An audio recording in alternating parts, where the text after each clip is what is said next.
दोन लोक या ठिकाणी आलेले आहेत. एक स्त्री आहे आणि या बाजूला पुरुष बसलेले आहेत. याला सृष्टीचं संतुलन म्हणतात. केवळ स्त्री असेल तर घर चालवण्यासाठी त्याला पुरुषाची गरज आहे आणि घरात येण्यासाठी पुरुषाला स्त्रीची गरज आहे. याच्यामध्ये कॉम्पिटिशनही असं मी श्रेष्ठ का तू श्रेष्ठ. आणि जेव्हापासून स्त्रियांना असं वाटतं की आम्ही पुरुषाची बरोबरी करू शकतो त्या घरातलं सुख निघून गेलं महाराज. तुमचं महत्त्व तुमच्या ठिकाणी आहे, पुरुषाचं महत्त्व पुरुषाच्या ठिकाणी आहे. दोन्ही एकमेकाचे प्रतिस्पर्धी नाहीत, पूरक आहेत. म्हणून असं का होतं? ही फार दिवसापासून भांडण आहे. हे काही आजचं भांडण आहे असं नाही. या अभंगाची पार्श्वभूमी आहे. तुम्हाला जर लवकर लक्षात द्यायचं म्हणून सांगतो तुम्हाला काय आहे. पहिल्यापासून ज्ञानी लोक या जगामध्ये आहेत आणि ते प्रेमाला मानतच नाहीत.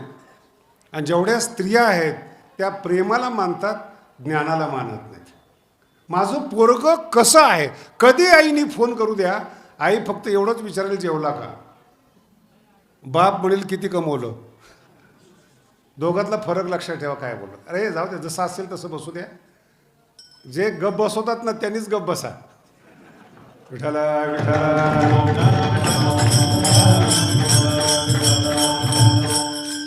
आणि प्रतिस्पर्धा ही जीव घेणी असते. माझा अनुभव आहे मुंबईमध्ये, एका जन्माला पुरून उरेल, रोज 1,00,000 जरी खर्च केला तरी 100 वर्ष पुरून उरेल एवढा मुंबईच्या मलबार हिलला पैसा आहे. काम करण्याची गरज नाही आहे तरी पण त्यांची जी प्रतिस्पर्धा आहे, माझ्यापेक्षा कोणी श्रीमंत नसावं, माझ्यापेक्षा कोणी श्रेष्ठ नसावं, ही स्पर्धा दुःख देणारी आहे. मराठी कळते ना. पैसा 1,00,000 रुपये पर डे खर्च केला तरी 100 वर्ष टिकेल. दुःख काय? प्रतिस्पर्धा दुःख देते, पैसा आनंद देत नाही. 1,00,000 रुपये खर्च करण्याची रोजची हिंमत आहे, आनंद देत नाहीत. दुसरे माणसं देतात. प्रतिस्पर्धा, हीच प्रतिस्पर्धा स्त्रियांमध्ये असते. माझं घर सुखी आहे म्हणून ती दुसऱ्या स्त्रीला सहन नाही करत. नणंदचे भांडणं का होतात, सासूचे भांडणं का होतात? अरे आपल्या वंशाला वाढवणारी स्त्री आलेली आहेत. आपला वंश वाढवते, आपल्या मुलाचा वंश वाढवते, पटत नाही एकमेकाचं. याला प्रतिस्पर्धा म्हणतात. इथं बुद्धीचीच प्रतिस्पर्धा आहे. लक्षात, बुद्धीची. कोण श्रीमंत ही प्रतिस्पर्धा बुद्धीची आहे. आणि कोण जास्त प्रेम करतं ही प्रतिस्पर्धा स्त्रियांची. आईला वाटतं माझ्यासारखं प्रेम सून करू शकत नाही. कदाचित जर मुलगा हळूहळू बायकोच्या बाजूने जायला लागला तर रागद्वेष उत्पन्न होतात. त्याचं कारण माझ्यापेक्षा जास्त प्रेम करणारी आली, आता मुलगा मला विचारत नाही. दुःख काय आहे? नातवावर प्रेम आहे पण जिने नातू दिला तिच्यावर प्रेम नाही. याचं नाव आहे प्रतिस्पर्धा. विठाला विठाला. छान कीर्तन ऐका, जीवनाचा आनंद येईल तुम्हाला. दुःख प्रेम देत नाही, प्रतिस्पर्धा देते. स्त्रियांची प्रतिस्पर्धा असो किंवा ज्ञानाची, बुद्धिमंताची प्रतिस्पर्धा. बाहेर दुखी आहेत पुरुष, आत स्त्रिया दुखी आहेत. आणि याचा जर संगम करून वेगळं वेगळं करून पाहिलं, याचं कारण ज्ञानोबा ज्ञानेश्वरीमध्ये अमानित्वामध्ये सांगतात, केवळ प्रतिस्पर्धा आहे. या प्रतिस्पर्धेच्या भीतीनं आमचे साधू एकांतात राहतात. प्रतिस्पर्धाच नाही. एकांताचा काही दुसरा अर्थ नाही बरं का. कोण तुमच्या डोक्याला डोकं लावेल? रोज तुमच्याकडे एक गारण आहेत. तुम्ही जर आता पुरुष मंडळात घरात जा बरं, तुम्ही एक दुःख बाई डबल सांगत नाही. काल काय केलं होतं ते वेगळं, आज काय केलं वेगळं, 1 वर्षांनी वेगळं. प्रतिस्पर्धेमध्ये नवीन नवीन बुद्धी चालते, नवीन नवीन दुःख समोर येतं. आणि बुद्धिमान पुरुषामध्ये काय प्रॉब्लेम आहे? कोणती गाडी घेतली आमकी, तिच्यापेक्षा मी परदेशातून बोलवतो. मग काही त्याच्यापेक्षा श्रीमंत आहे, ते म्हणतात तू गाडीच आहे ना, आम्ही हेलिकॉप्टर घेतो. हेलिकॉप्टरला चिरवणारे लोक आहेत, आम्ही विमान घेतो. अर्थ लक्षात आला का? मटेरियलिझम आहे. सगळं मटेरियल आहे. आता माझा हा माईक आहे आणि सतरंजी आहेत, याच्यापैकी चांगला प्रकार म्हणजे गादी आहे. बरं, ज्या माणसाकडे तुम्ही विमानाने जाताय, हेलिकॉप्टरने जाताय, ते काही ईश्वर आहेत का? संत आहेत का? मागे एकदा बोललो होतो, तुम्ही 2 कोटीचा मोबाईल घ्या, ज्याच्याशी बोलायचे तो मूर्खच असणार. पुन्हा सांगतो, एवढं नाही, तो गारानच सांगणार. आता गारानं किती रुपयाच्या मोबाईलमध्ये ऐकायचं आहे ते तुम्ही ठरवा. दाखवता कोणाला तुम्ही? गारानं आहे, मित्र गारानं सांगेल, पत्नी गारानं सांगेल, रोज नवीन. आणि याच्यामध्ये येतो अहंकार. माझं ऐकत नाही याचं जास्त दुःख स्त्रियांना आहेत. आणि माझ्यापेक्षा पुढं कोणीतरी बुद्धिमान आहेत त्याचं एक दुःख आहे, ते जास्त महत्त्वाचं दुःख आहे. म्हणून जरी तुम्ही सोशल माध्यमं पाहत असाल ना, थोडंसं मेंदू जाग्यावर ठेवा. कशाकरता लोक ॲडव्हर्टाईज करतात मी श्रेष्ठ आहे, मी इतकं काम केलेत, आमदाराला दाखवावं लागतं. मी इतकं महाराष्ट्रासाठी काम केले, देशाकरता काम केलेत, दाखवावं लागतं. याच्या पाठीमागचा हेतू आहे मी श्रेष्ठ आहे. माझ्या अगोदरच्यानी काम केलं नाही, माझ्या नंतरचा करणार नाही, एवढा मोठा बुद्धिमान. बरं कशा करता? काही फक्त मानावं नाही कळलं? कशा करता सगळे बरं मांडणारे माणसं खरंच प्रेम करतात का? माझ्याकडे अशा नग येतात महाराज, मला ते सवय असं काढून घ्यायची. त्यांनाही बरं वाटतं, बाबा आपल्याशी बऱ्याच वेळ बोलतात. बोलत नाही मी, डिस्कवरी लावलेली असते. पोरं फार सांगतात, आम्ही नेत्याला असं बोललो, खुश झाला तो आणि 20 लाखाचं काम दिलं. नाही कळालं?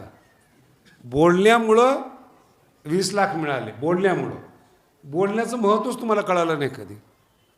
आणि मग असे 4-5 लोक जमा होतात आणि त्याला इतकं हवेत टाकतात, आपण मनुष्य आहोत याचं भान त्या माणसाचं विसरून जातं.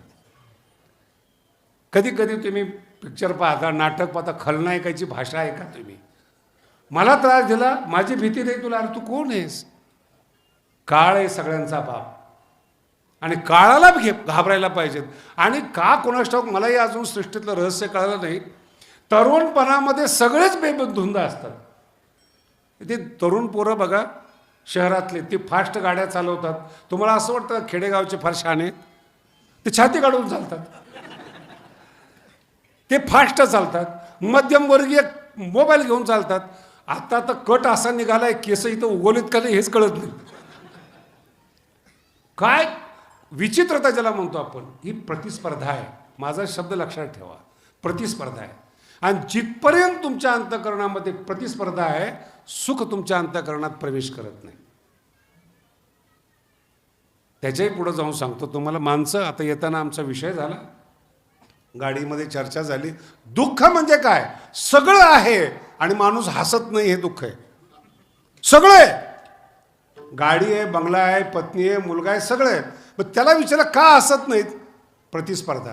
तो माझ्यापेक्षा मोठा आहे, त्यालाच माणसं जास्त का? एका हॉटेलचा मालक आमच्याकडे आला होता नारळ घ्यायला. गडावर येतात दुखी लोक बरेचसे.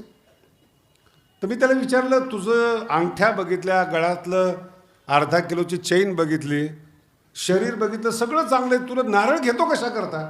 नाही म्हणे, पहिलं जे माझं हॉटेल चालत होतं ते आत्ता चालत नाही. लक्ष देऊन आहे का? पहिलं जे हॉटेल चालत होतं ते काय कमी पडलं का? नाही म्हणे, पहिले लोक 2 तास वेट करायचे, आता अर्धा तास वेट करतात. याला म्हणतात प्रतिस्पर्धा. त्याचा हॉटेल फुल आहे का नाही हे बघ ना. 2 तास वेटिंग केली काय ना, अर्धा तास वेटिंग केली, त्याच्यावर काय दुःखी व्हायचे आहेत? फुल चाललंय ना, बसायला जागा नाही, याच्यावर आनंद मानायला पाहिजेत. याला प्रतिस्पर्धा म्हणतात.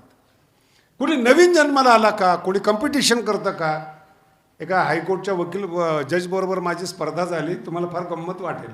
जेवढे कोर्टात जातात ना, ते खूप सुंदर सांगतात, रिटायर आहे ते, खूप सुंदर सांगतात. एका माणसाला न्याय नकोच असतो, फक्त गुंतवायचं असतं. जे सांगतात बरं का, एकाला न्याय पाहिजे आणि एकाला न्याय नको आहे. आता जरा बरेचसे लोक मुंबईत काय करतात, भाड्याने जातात, बाहेर निघायच्या टायमाला केस टाकून देतात. आता आपल्यामध्ये 50 वर्ष लागतात केसाचा निकाल लागायला, तोपर्यंत ती प्रॉपर्टी हा वापरला जातो. काय डोकं, याला न्याय नको आहे, गुंतलाय ना हा, मालक परेशान आहे, का द्यावं का न द्यावं म्हणून. याला माझ्या बुद्धीमधलं आहे का काय आहे? आणि स्वच्छ अंतःकरण नसल्यामुळं त्या घरात राहत असताना आत्म्यावर अन्यायाचा दबाव वाढला जातो. हसत नाही तो माणूस. प्रॉपर्टी हडप करणारे, खोटं बोलणारे, हे तुम्ही अभ्यास, त्यांचे चेहरे बघा तुम्ही, यांना दर्पणची गरज, यांच्याकडे पाहिल्यानंतर दुःख कळतं. म्हणून प्रतिस्पर्धा स्त्रियांची असो पुरुषांची असो ती थांबली पाहिजे, तर सुख आहे. संत सुखी का?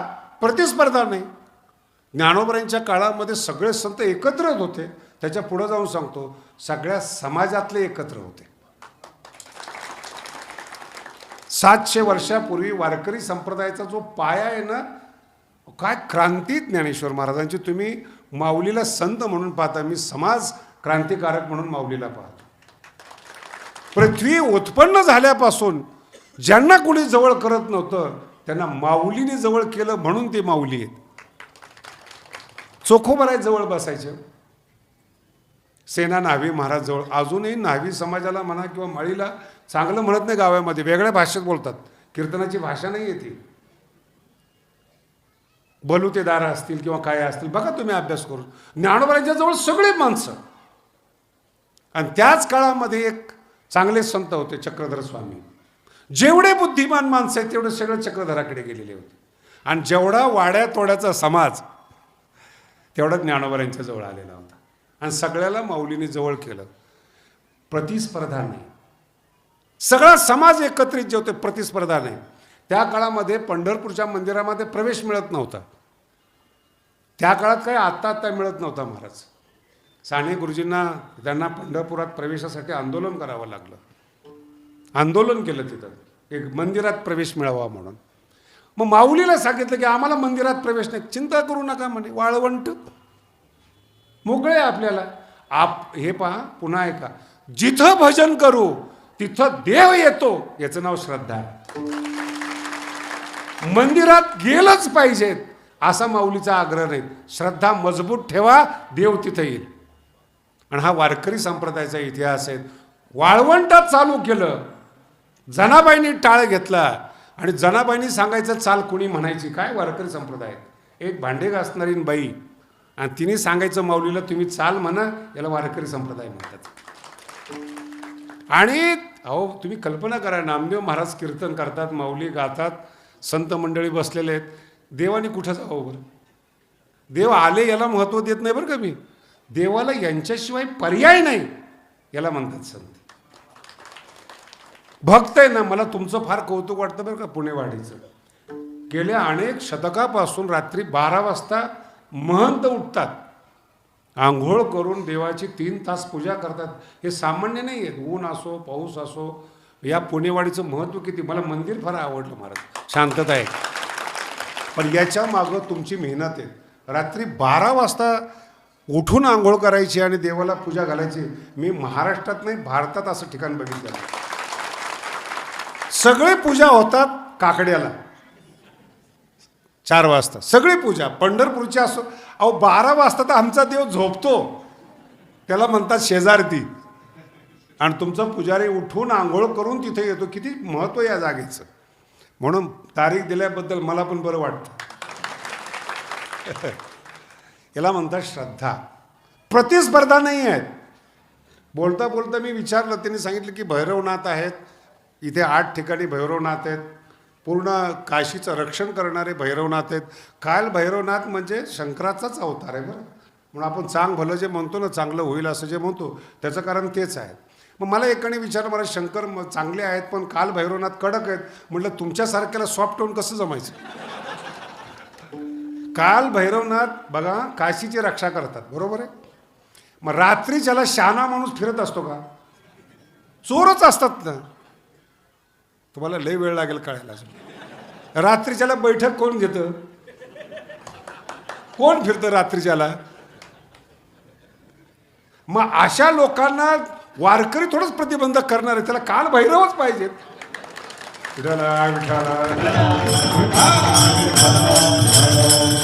रामायणामध्ये खूप सुंदर प्रसंग आहे. हनुमंतराय जेव्हा लंकेमध्ये प्रवेश करतात, लंकेमध्ये, तर लंकेची गावदेवी आहे, लंकिनी नाव आहे तिचं, गावदेवी आहे. आणि ती गावदेवी असल्यामुळे ती रात्रीच्याला प्रवेश करून देत नाहीत. हनुमंतराय प्रवेश करायला लागले, तिने अडवलं. हनुमंताची समस्या अशी की ती बाई आहे आणि हे ब्रह्मचारी आहेत, विनाकारण भांडण. मग 2-3 वेळा बोलणं झालं तिच्याबरोबर, लंकिनीबरोबर. सांगितलं तिला की मला जाऊ दे, मी काही नाही करत. ते म्हणे माझा स्वामी रावण आहे आणि त्यांनी आज्ञा केली कुणाला द्यायचं नाही. दोघांचा वाद झाला. खूप समजून सांगितलं हनुमंतानी. शेवटी हनुमंताचा नाईलाज झाला, बुक्की मारली. आणि आता तुम्हाला ती हनुमंताची बुक्की महाराज नाही कळालं, आपण बुक्का लावला तरी दिसत नाही. त्या ब्रह्मचारीची बुक्की एका झटक्यात खाली पडली, तोंडातून रक्त आलं. रक्त आल्याबरोबर तिची भाषा बदलली. खूप रहस्य आहेत माझ्या बोलण्यामध्ये, तुमची ब्रेन कॅपॅसिटी जेवढी असेल तेवढा आहे का. रक्त आलं, जी शिव्या देत होती हनुमंताला ती लगेच गोड बोलायला लागली एका बुक्कीमध्ये. अशी माणसं पाहिजेत समाजामध्ये. जर कीर्तने नाही सुधारले, त्यांच्या सुखासाठी आहे, आणि ती एकदम बदलली आणि स्तुती करायला लागली हनुमंताची. हनुमंत म्हणले, तू आत्तापर्यंत ज्ञान सांगत होतो, शब्दाकडे लक्ष ठेवा, आत्तापर्यंत ज्ञान सांगत होतो, तुझ्यावर काही परिणामच झाला नाही एका बुक्कीमध्ये. ते म्हणे, महाराज काय सांगायचं, एक बुक्की मारली तुम्ही, तोंडातून रक्त बाहेर पडलं, आणि ज्याचं रक्त बाहेर पडलं ना तो विरक्त होत असतो. रक्त शब्दाचा अर्थ आहे राग, आसक्ती. माझं माझं माझं, लंका माझी आहे, मी माझ्या परवानगीशिवाय मी जाऊ देणार नाहीत, हे जे माझेपण आहे, आसक्ती ना एका बुक्कीतच गेली, विरक्त झाली. आणि विरक्त झाल्याबरोबर ती विनम्र झाली. आणि जे विनम्र होत नाही ना त्यांना विरक्त समजू नका, कारण की अजून त्यांचा राग गेलेला नाही. आणि मग तिने सांगितलं की कुठं सीता आहे आणि तुम्ही कसा प्रवेश करावा. नाही लक्षात आलं. विठाला विठाला.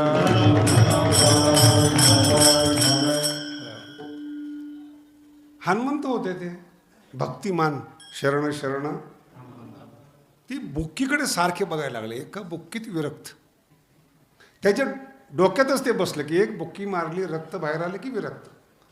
जेव्हा महायुद्ध सुरू झालं रावणाबरोबर शेवटच्या टप्प्यामध्ये, हनुमंत तिथे गेले. त्याला सांगितलं, हे पहा, कशाला तर बाकीच्या लोकांना मारायचंय, फिरायचंय, काय करायचंय, तू एक बुक्की मार मला, मी एक बुक्की तुला मारतो, संपला विषय. हारेल ते हारेल. हनुमंत, रावण हुशार आहे, राजकारणातला आहे, ते म्हणलं पहिला माझा नंबर. अडीच वर्ष ठरले तरी जे हुशार असतात ते 2.5 वर्षाचा नंतर काय भरोसा आहे. जो भरोसा ठेवत नाही त्याचं नाव काय, राजकारणी. तो तरी मारली बुक्की हनुमंताला, ते शरीर वज्रायचे. काय होणार मला, त्याच्या हाताला मुंग्या आल्या. ते हनुमंताच्या डोक्यात हेच, रक्त पडले की विरक्त होईल, दुरुस्त होईल, भांडणं बंद होतील. हनुमंताने बुक्की मारली महाराज, बेशुद्ध झाला पण विरक्त झाला. काही कीर्तनातली बुक्की खाऊन बेशुद्ध होतात पण विरक्त होत, माळ घालणार नाही, कधी कीर्तनाला येणार होतच नाही. ते कोण आहेत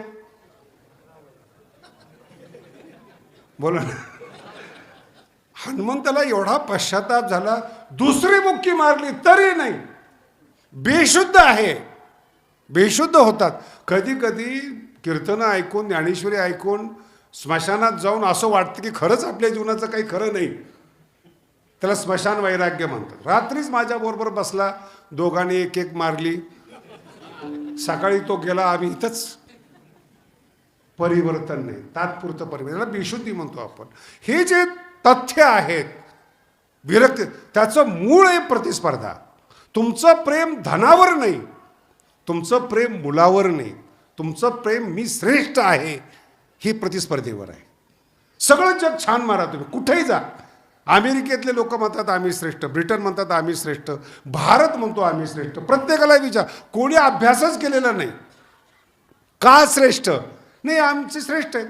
बरं आम्ही नाहीच मानणार म्हणल्यावर तुम्ही काय करणार त्याला. लक्षात ठेवा, ही प्रतिस्पर्धा आहे. मी तुझ्यापेक्षा श्रेष्ठ, तुम्ही आमच्यापेक्षा श्रेष्ठ. किती महान राष्ट्र हे श्रेष्ठत्वाच्या नादात. आज बघा तुम्ही किती भाग्यवान आहेत. तुम्हाला काही माहीत नाही अजून जग कसं आहे.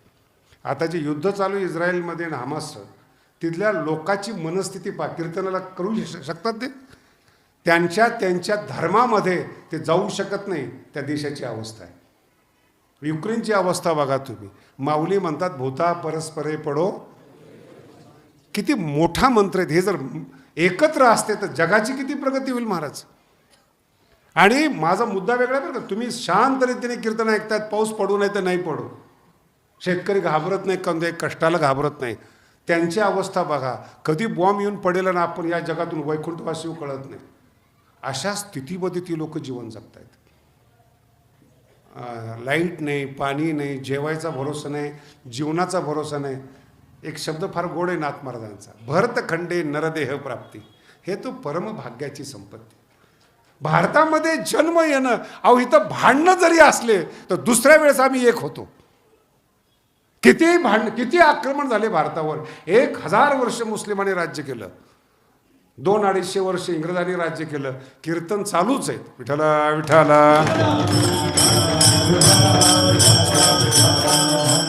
तुम्ही भारत लुटला, कोहिनूर सारखे हिरे नेले, भारताचं ज्ञान नेऊ शकले नाही. याचं नाव भारत. सगळं नेलं तुम्ही, जे भौतिक आहे ते नेलं, समाधान आणणार कुठून? मी बघितलं महाराज, तुम्ही सगळे खेडेगावातले लोक सगळं जग फिरलं, तुम्ही भारत फार भाग्यवान आहेत. इथं 3-3 महिने ठरलेले आहेत, हिवाळा, पावसाळा, आणि तिथं कधी पाऊस पडतो, हातात छत्रीच आहे, आणि इतका बर्फ पडतो म्हणून ते जाड कपडे घालतात आणि तोंडाला पावडर लावतात. आमच्या बायांना मी बऱ्याच वेळा समजून सांगितलं, पावडर लावू नका, कारण की ते थंडीत राहणारे जे लोक आहेत ना ते पावडर लावतात. हे जे छिद्र असतात ना, हे छिद्र बंद व्हावेत आणि आतली उष्णता आतच राहावी म्हणून पावडर आहेत. आता आपल्यामध्ये पावडर लावलं की उघळा असा येतो. मेकअपची गरज आहे का आपल्याला? आपलं वातावरण नाही, आपली परिस्थिती, आपण परकीयांचं अनुकरण करतो. आपल्या कपडे कसे पाहिजेत. हे धोतर म्हणजे तुम्हाला काय वाटलं? धोतराने तर भारत दिलाय तुम्हाला, लुटलाय कुणी? आता कुणी धोतर घालत नाही, मग लुटतंय कोण? वातावरणानुकूल ड्रेस असावा, माझा बोलण्याचा अर्थ आहे. वातावरण कसं आहे? थंडीचं वातावरण नाही, विनाकारण पॅन्ट घालताय तुम्ही. उन्हाळा आहे, मोकळी हवा पाहिजे तुमच्या शरीराला, ऑक्सिजन पाहिजे तुमच्या. हे कळतच नाही तुम्हाला. 10-10 महिने पाऊस पडत नाहीत. आपल्याकडून धान्य जातं तिकडं, आणि आपण जे खात नाही ते पाठवतो. आता हे सुपा परिसर आहे, जुन्नर भाग परिसर आहे, बघा बरं तुम्ही. जो चांगला भाजीपाला आहे तो मुंबईला भेटतो, आणि जो पाठवला जात नाही तो आपल्याकडे येतो. बरं, पिकवतोय कोण? एवढा मोठा पैसा आहे का? तुम्हाला जाता जाता मी गवळणीचं रहस्य सांगून जातो. लोक आमच्या कृष्णाला बदनाम करतात, हो, तमासगीर पण आणि कीर्तनगार पण. असं मागं लावतात कृष्णाला स्त्रियांच्या मागे. अरे जगद्गुरू येतो, देखना येतो, त्याला मागं लागायची गरज आहे का? त्याच्या मागे लागतात. कृष्णाचं एकही लग्न कृष्णाने स्वतःहून केलेलं नाही. सगळे निमंत्रण आलेले, 8च्या 8.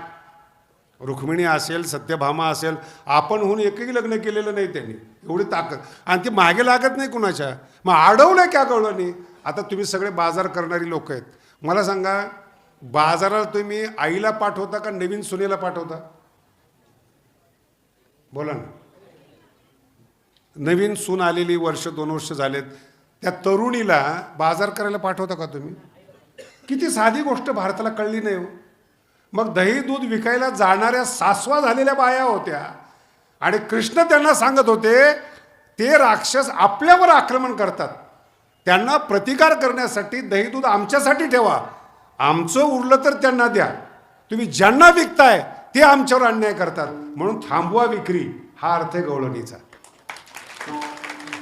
आणि आपण अर्थ सांगतो, डोळे मोडीत मोडीत. अरे हाच मोडीत निघालेला आहे. काय कृष्णम वंदे जगद्गुरू, आणि तो कृष्ण असा करू शकतो? आणि ही व्याख्याच माहीत नाही आपली भारतीय संस्कृती काय सांगते. पहिलं, जर गावात दरोडा पडत असेल तर तरुण पोरं सशक्त पाहिजेत, काठी घेऊन रात्री ते फिरले पाहिजेत, त्यांना मारू शकतात ते. आणि जर आपली मुलं सशक्त नसतील, हे मुलं आहेत ना, शेवटपर्यंत शब्द लावा बरं का, मुलं, देशातले जवान जर सुरक्षित असले, तंदुरुस्त असले, शत्रूशी मुकाबला करू शकतात. मिलिटरीतले तरुण पाहिजेत, गावातले पुरं तरुण पाहिजेत, आणि भक्कम पाहिजेत, मग ते सामना करू शकतात. त्या मोबाईल आणि कॉम्प्युटरवर एवढे भिंगाचे चष्मे लागलेत, त्यांना आई ओळखू येत नाही, शत्रू काय कळणार? बघा तुम्ही ती भिंगाचे किती. अहो, जग तुमच्यासाठी आलेलं आहे, शरीरच राहिले नाहीत मुलाचे. आमच्या लहानपणी आमचे अनुभव सांगतो तुम्हाला. आम्ही जेव्हा 5वीला गेलो ना, तर आमच्या घरातले काय म्हणले माहिती आहे का, बस झालं तर शिक्षण, ज्ञानेश्वरी वाचता येते ना द्या सोडून. घरातले लोक का तालमीत गेलं पाहिजे. कोण चांगलं आहे बरं, तालमीतलं ओझं उचलणं चांगलं आहे का शाळेतलं ओझं उचलणं चांगलं आहे? अहो ताकद जर शरीरामध्ये असली तर तुम्ही जेवणार, तुम्ही भोगणार, जीवन जगणार. परमार्थ नंतरचा विषय, भोगण्यासाठी सुद्धा तुमची लायकी पाहिजे. लक्षात आलं? भोगण्यास पैसा दिला, सांभाळण्याची तरी लायकी पाहिजे ना. म्हणून जुन्या काळामध्ये जुन्या गावांमध्ये तालमी असायच्या आणि पोरं तिथं असायची. काही उद्देश नसायचं, खाऊन पिऊन जीवन जगा, पुत्र संतती झाली, पुढचं चालेल. आता त्या 5 वर्षाच्या मुलाला एक तर मोबाईल, त्याच्यावर ऑनलाईन शाळा, त्याच्यात त्या आईला काही कळत नाही, ती ग्रामीणमधून आलेली. पोरगं नेमकं शाळा ऐकतंय का शाळा करते काहीच माहीत नाही. बाप बाहेर गेलेला, कसं करणार तुम्हाला ते? सुख कुठं जातं बघा. आणि असे मारतात महाराज पोरांना, असा त्रास देतात. बरेच पोरं 10वी 12वीला आत्महत्या करतात. ती मुलं आपला वंश वाढवण्यासाठी जन्माला आलीत, नोकरी करण्याकरता आली नाहीत. नसेल एखादं पोरं, आता आमच्या गडावर 100 पोरं आहेत, 10-12 पोरं असे आहेत की अजिबात मेंदूच लागत नाहीत ज्ञानेश्वरीला. मी एका पोराला म्हटलं एवढ्या 10-15 ओव्याचा अर्थ लिहून आण. महाराज 2 तास मी शेतात काम करतो पण हे सांगू नका. मग तुम्ही काय करणार, त्याला जबरदस्ती करणार का? ठीक आहे, पण तो अभ्यासात जरी हुशार नसला, गड चांगला चालवतो, हुशार आहे तिथं, तो त्याचा तिथं वापर करा जिथं बुद्धिमान माणसं वापर येऊ शकत नाहीत. बुद्धिमान माणसं फक्त लांबून सांगतात बरं का, हे असं व्हायला पाहिजेत, तू उतर ना. पुण्याला एका आमदाराच्या घरी चहा घेत होतो, फार जुनी गोष्ट आहे, 20 वर्षापूर्वी. वारकरी आमदार होते आणि आमच्याबरोबर आता काही कॉलेजमध्ये असताना 2-3 पिऊन आलेले होते. पिऊन म्हणजे क्लर्क बरं का. सिच्युएशन व्यवस्थित आहे का? मग गावाचं नाव सांगत नाही, फार प्रेम केलं गावाने. संगमवाडी गाव आहे तर मोजे आमदार होते.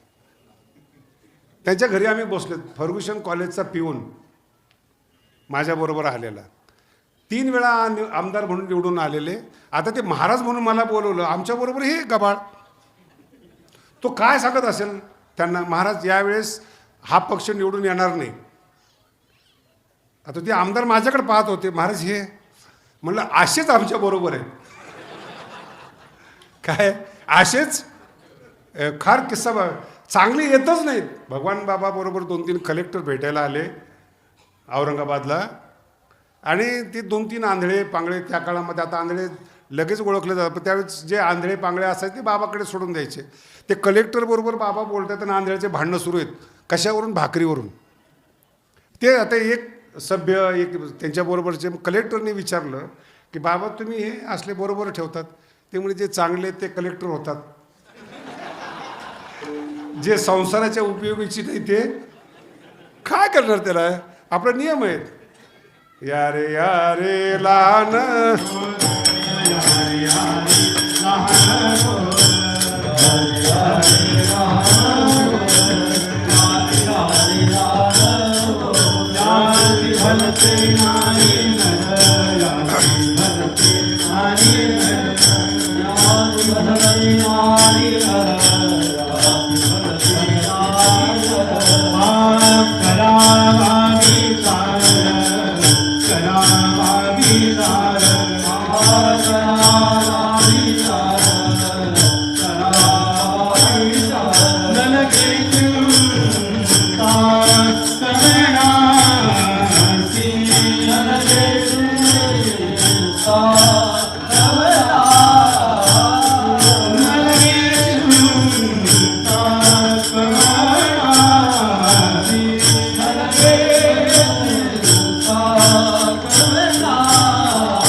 अभंग आहे. जगाकडे पाहूच नका. तुम्हाला सांगतो बरं, जगाकडे पाहूच नका. तुम्ही किती कमवलं ते पहा. ते ज्ञान असेल किंवा धन असेल, रोज कमवलं पाहिजे. महाभारतातलं उदाहरण सांगतो तुम्हाला. महाभारत जिंकल्यानंतर युधिष्ठिरच्या घरी महर्षी व्यास आले आणि महर्षी व्यास युधिष्ठिराला सांगतायत, युधिष्ठिरा दिवस कसा खर्च करायचा. लक्षात येते तुम्हाला. आपली पोरं बघा, काही काही गावं फार भाग्यवान आहे महाराज. सकाळी उठलं की बाया काम करतात आणि सगळी मंडळी त्या हाटीलावर येतात. चहा पाणी गप्पा, कोण कुठे गेलं, कोण कुठून आलं, कोण पडणार, कोण उठणार वगैरे वगैरे. आणि असे भजे खातात ते लोक, आणि त्यांना घरचे भजे चांगले लागत नाहीत बरं का. एक श्रीमंताचं घर होतं, मला म्हणे महाराज इतकं चांगलं आमचं घर आहे, आमच्या मुलाला सांगा हॉटेलात चहा पिऊ नका, दूध पावडरचं मिळतं समजून सांगा. मी त्याला सांगायला गेलो त्याला,